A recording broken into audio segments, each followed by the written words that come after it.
For more now on the role of these U.S. military advisors, let's turn to CATO Institute political analyst Benjamin Friedman. Benjamin, so who exactly are these military advisors? Primarily, they're Green Berets, which are Army Special Forces officers and enlisted.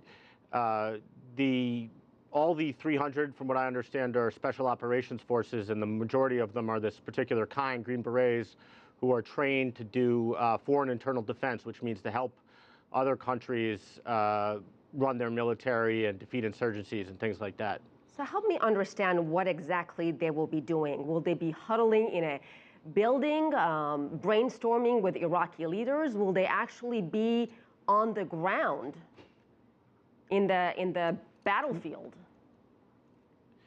What the administration has said and what leakers have said is that they won't be on the front lines of the battlefield or the lines of the battlefield, which maybe don't have a front, that they'll be in brigade headquarters and higher military command centers, which means they'll be working to coordinate intelligence and get it to the Iraqi forces in the field. It's not clear whether or not they'll be helping coordinate airstrikes, which would be at the moment Iraqi airstrikes, or whether or not if that became part of their job, we'd have to bring in additional troops. So what is your thought about all this? Do you think this is a good idea, sending 300 military advisors to Iraq? I don't. 300 military advisors in and of itself is not that big a deal, but I agree with the sentiment that your report expressed, that the danger is that by getting involved and by committing ourselves to a certain outcome, we have to do more and more to obtain it, because certainly 300 itself isn't going to do that. And I also think we need to think about whether or not it's really in our interest to defend this Iraqi government against the Sunni insurgency. It's not just ISIS. It's a bunch of different Sunni groups that are revolting against the government.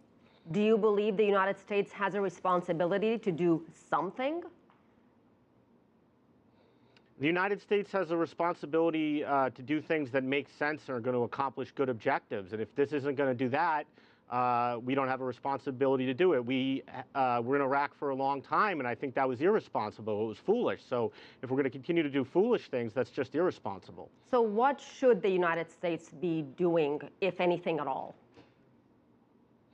Generally speaking, we should be exiting the region. I mean, here we have a situation where we're reaping the fruits of our strategy in Iraq and Syria. We supported rebels in Syria, and part of the rebellion in Syria is now turning against the Iraqi government. We helped overthrow the government of Iraq, of course, under Hussein.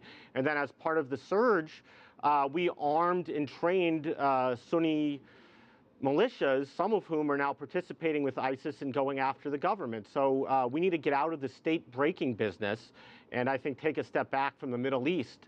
That would be in our interest, and I don't think it would actually make the Middle East worse off ultimately. Benjamin, how much of a problem do you think is Nouri Maliki in all this? Well, I agree with the general sentiment that's been expressed in Washington in the last week or so, that he's a big part of the problem in his unwillingness to integrate Sunnis and into his government and deal with their complaints, and that another leader might do better. At the same time, I find it interesting that everyone in the United States seems to know how to run Iraq. Everybody's saying what Maliki should do or what the next Iraqi government should do. Pundits, our politicians, everyone. And I think if we knew how to run Iraq, things would be going better there. So I think we should be more modest about what needs to happen. Maliki is in some ways an outgrowth of Shiite politics, and it's not clear that the next person won't create a different set of problems. So let me understand this. You don't believe a military solution is really the answer here?